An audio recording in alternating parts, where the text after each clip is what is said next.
kaloob at handog sa Panginoon.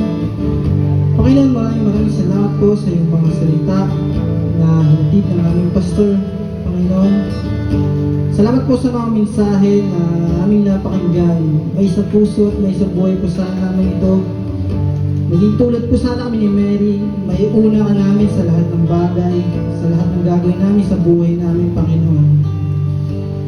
Ngayon, Panginoon, nilalapit namin sa iyo ang aming kaloob at handog. Itama mo, Panginoon, aming puso't isipan sa pagbibigay.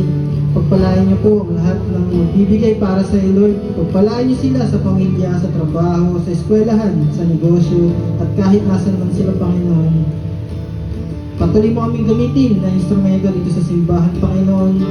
Gawing channel of blessing, Panginoon. Muli, Panginoon, ikaw lamang po ang aming pasasalamatan at itataas sa bawat tithes and offering namin. Sa pangalan ni Jesus, Amen.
Pag-ibig mong